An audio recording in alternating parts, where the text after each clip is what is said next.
we are incurring our responsibility to promote cooperation between the two states and to exchange experience and expertise. And Her Excellency, the Minister, has expressed its admiration over all the mega achievements that she witnessed here in the new administrative capital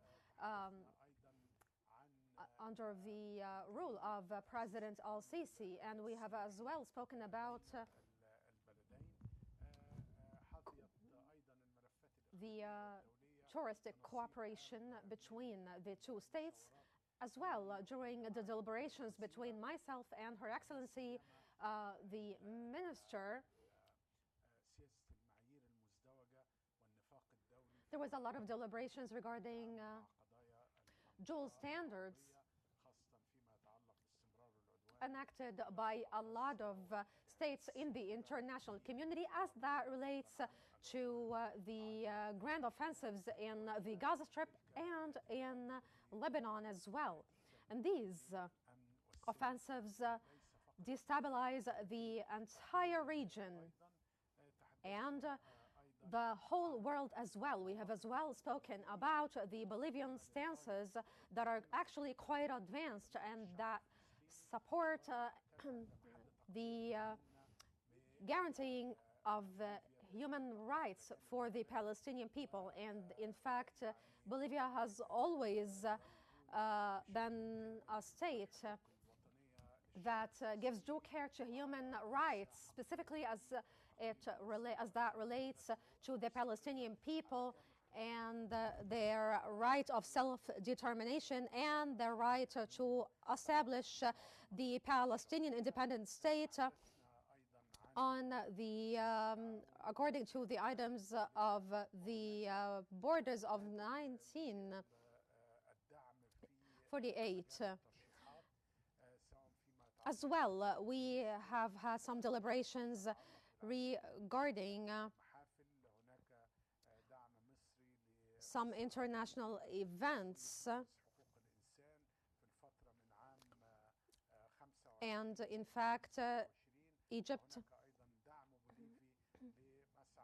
is seeking to be a member of the Council of Human Rights of the United Nations in Geneva in the duration from 2026 to 2028. As well, we have spoken about climate change since Bolivia and Egypt are negatively impacted by this phenomenon. And we have discussed the responsibility of major states to provide the adequate green financing in order to make this transformation a just one. And once more, we'd like to extend our deep greetings to Her Excellency, the Minister from Bolivia. And Bolivia is, of course, brotherly nation of Egypt's and Arab countries at large, and it is a state that abides by the international humanitarian law and the international law. And I now give the floor to Her Excellency, the Minister.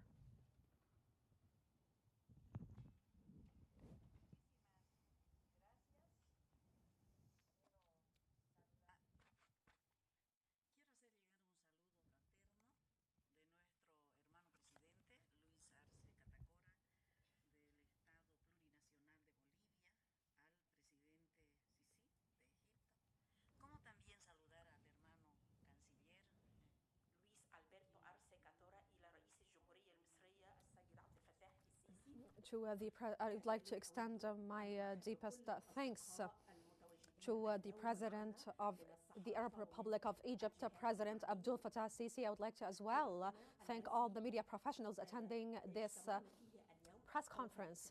In fact, today's meeting was quite a fruitful one.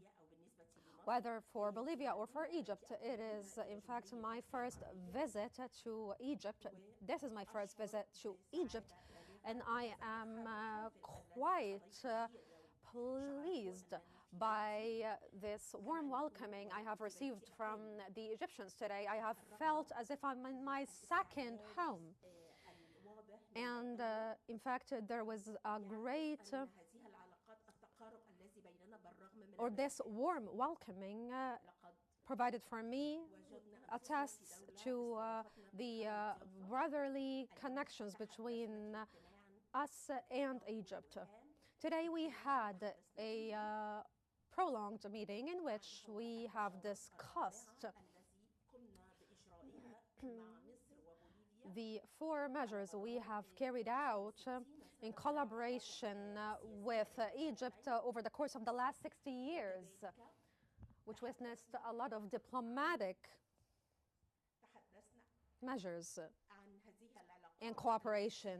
We have as well discussed the relations connecting Egypt to Bolivia.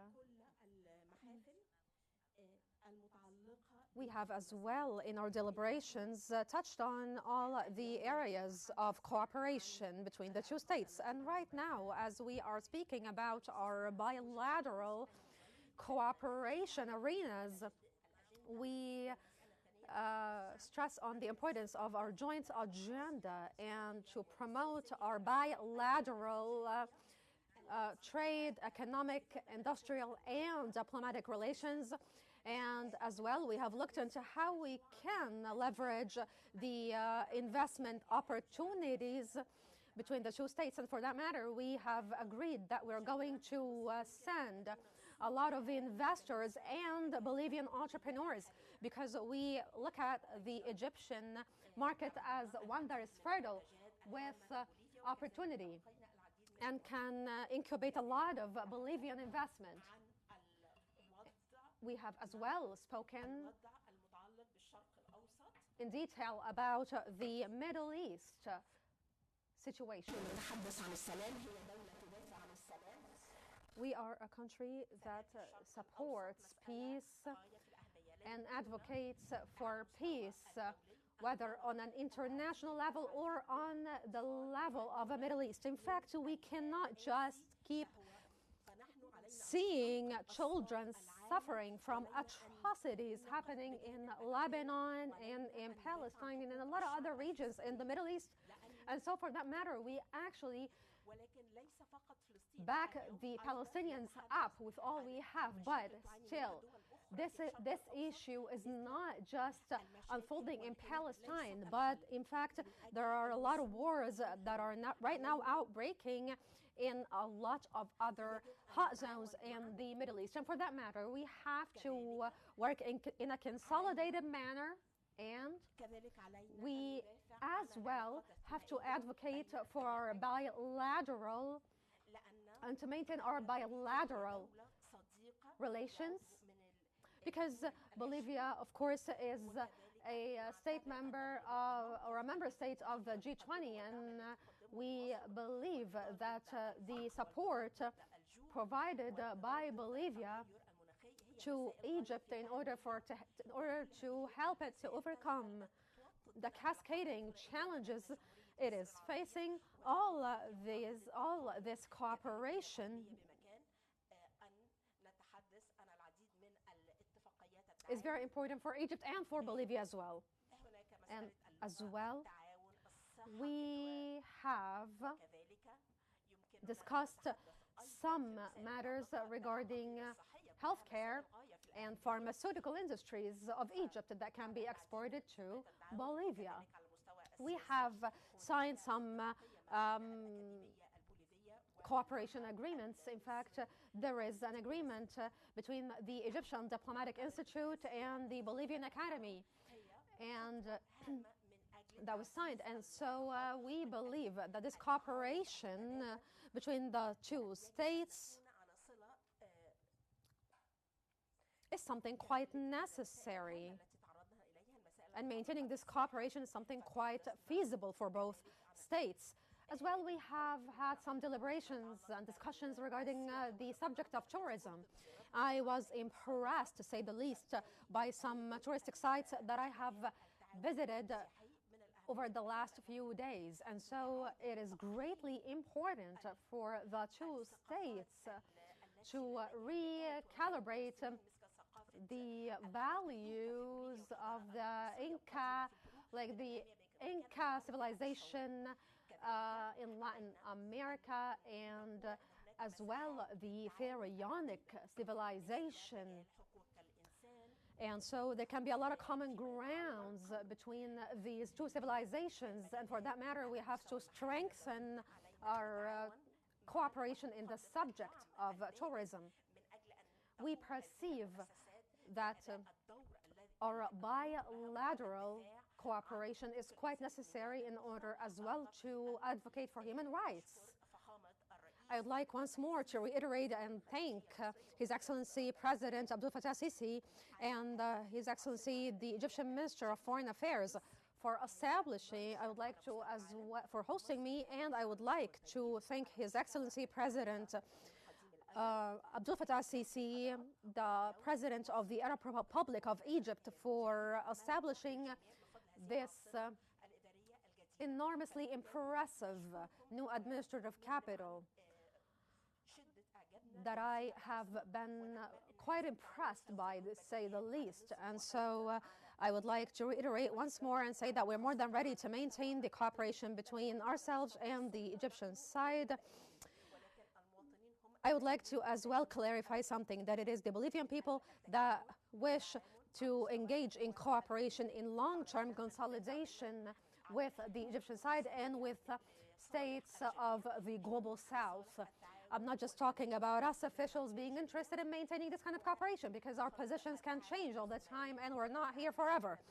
But definitely with the cooperation of the peoples and the consolidation of the peoples of the Global South, a lot of Global South cooperation can take place in a number of different arenas. Thank you so much for listening intently. Thank you so much, my dear brother, Minister of Foreign Affairs of Egypt.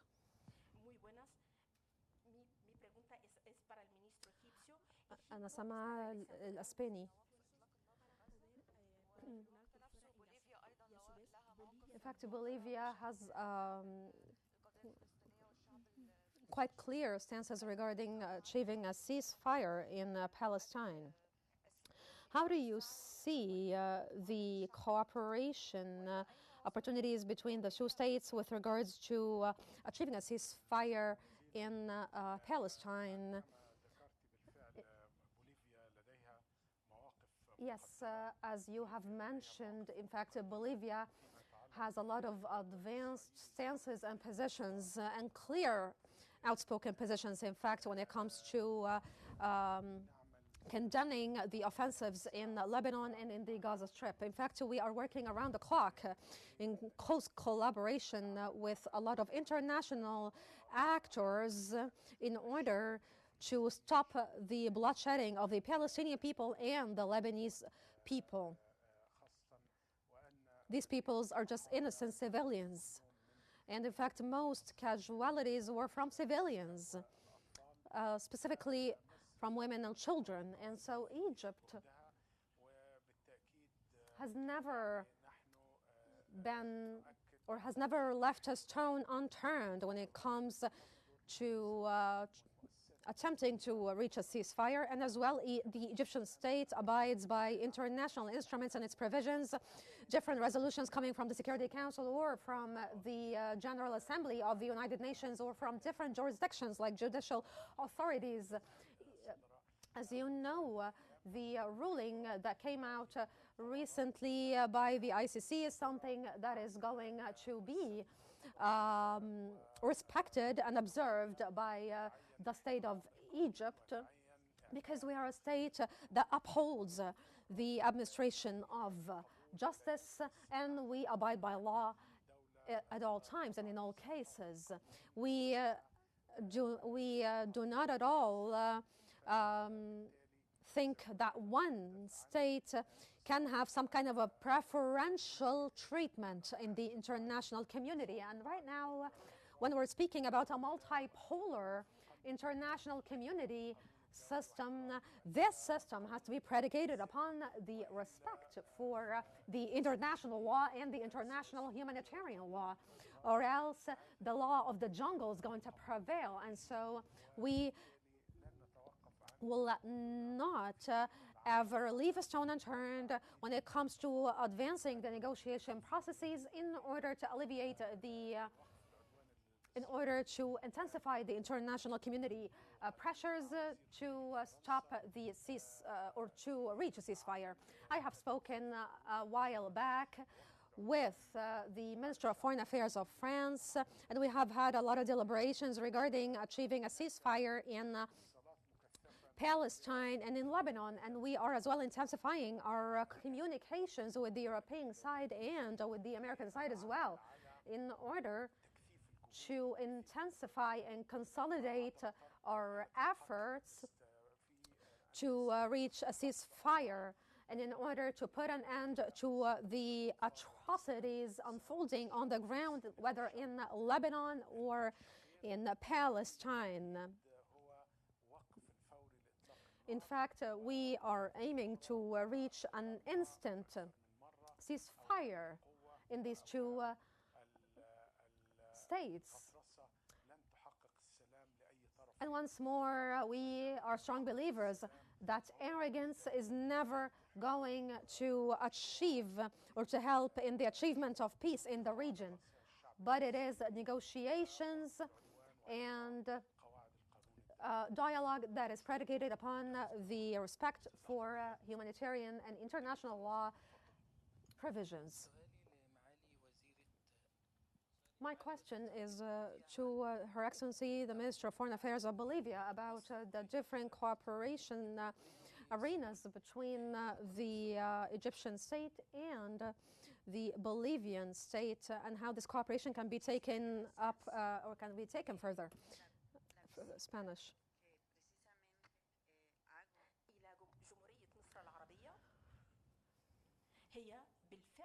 In fact, my visit to the Arab Republic of Egypt is a